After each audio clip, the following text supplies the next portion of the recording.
Welcome to কুহি সমৰ।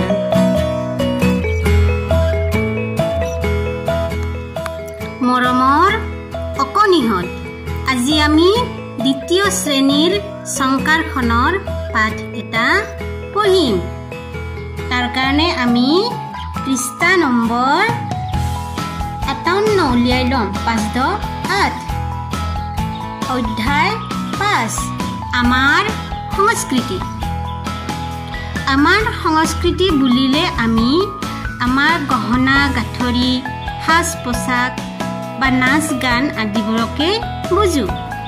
ইয়াতে কি কি ছবি দিয়া আছে? দুগদুগী, থুৰীয়া, গামখাৰু, মুঠিখাৰু, জোনবিৰি, ৰিহা, ঢোল, পেঁপা, টকা, গামোচা, টঙালি, মেখেলা চাদৰ। দিয়ক অধ্যায় ৫ পাঠ নং ১ আইতাৰ বৰপেৰা।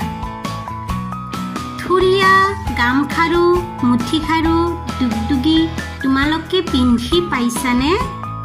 সুলেখা দুবৰিহঁতে বিহু নাচিবলৈ জোনবিৰি ঢোলবিৰি ক'ত পালে জানো আহা। বহাগ বিহুৰ বতৰ। বহাগৰ ৩ দিন গ'লেই। সুলেখা দুবৰি অমলহঁতে আজি ঘৰে ঘৰে হুঁচৰি গাবলৈ যাব। বিহুৱা নাচনী সাজিবলৈ কাপোৰ বিচাৰি সিহঁতে দুবৰিৰ আইতাকৰ ওচৰ পালেগৈ। আইতাকে নিজৰ বৰপেৰাটো মেলি ল'লে। তাৰ পৰা তেওঁ নিজে বোৱা ধুনীয়া ধুনীয়া ৰিহা, মেখেলা, টঙালি, চুৰিয়া আৰু গামোচা সিহঁতৰ বাবে উলিয়াই দিলে। দুবৰিহঁতক আইতাকে ৰিহা মেখেলা পিন্ধাই দিলে। আন এটা টোপোলাৰ পৰা উলিয়াই আইতাকে দুয়োকে জোনবিৰি আৰু ঢোলবিৰিও পিন্ধাই দিলে। ককাকে অমলক টঙালি চুৰিয়া পিন্ধাই দিলে আৰু কঁকালত টঙালি বান্ধি দিলে।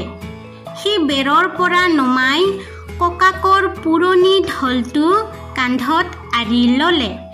তাকে দেখি ককাকে তাক বাঁহৰ টকা এটাও দিলে। অমলহঁতে গাঁৱৰ এমূৰৰ পৰা হুঁচৰি গাবলৈ আৰম্ভ কৰিলে।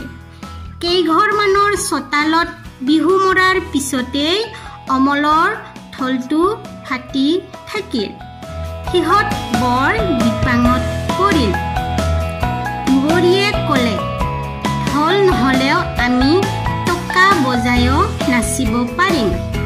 তাৰপিছত সিহঁতে গাঁৱৰ বাকী কেইঘৰত টকা বজায়ে বিহু নাচিলে।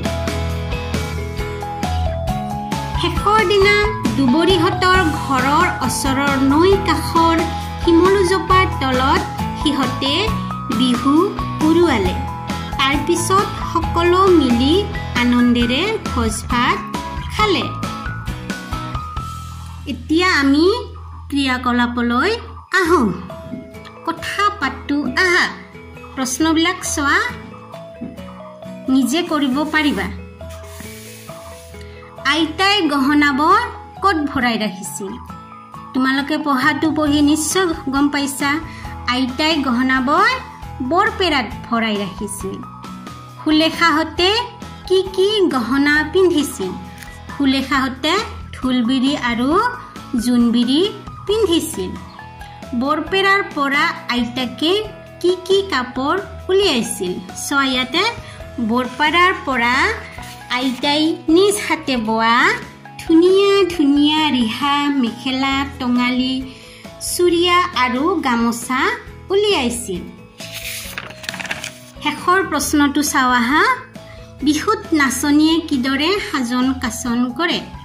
বিহুত নাচনীয়ে ৰিহা মেখেলা পিন্ধে আৰু জোনবিৰি, ঢোলবিৰি, গামখাৰু, থুৰীয়া আদি পিন্ধে।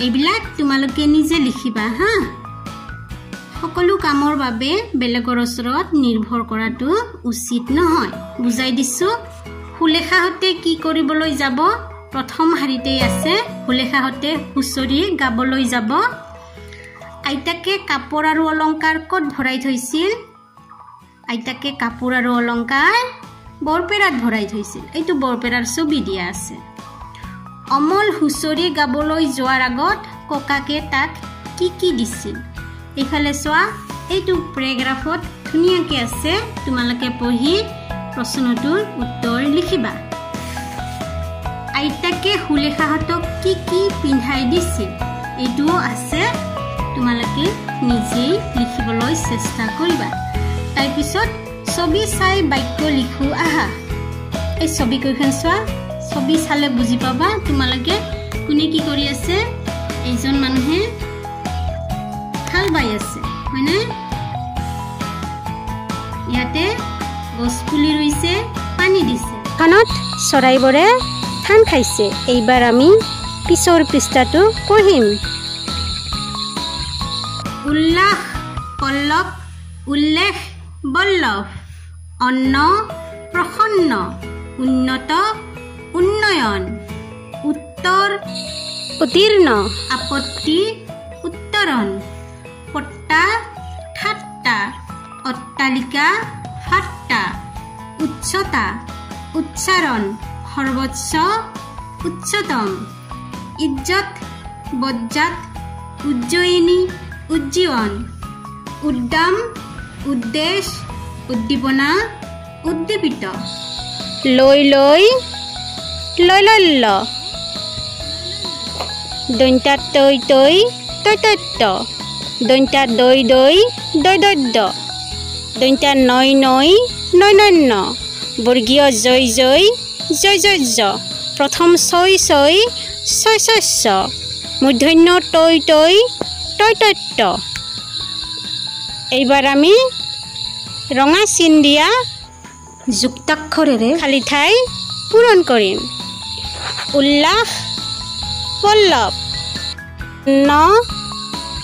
উন্নয়ন উত্তৰ উত্তৰণ অট্টালিকা পট্টা উচ্চ উচ্চাৰণ উজ্জীৱন উজ্জীৱিত উদ্যম উদ্দেশ্য পাঠটো ভাল পালে লাইক শ্বেয়াৰ আৰু ছাবস্ক্ৰাইব কৰি দিবা দেই আজিলৈ আহিছোঁ নমস্কাৰ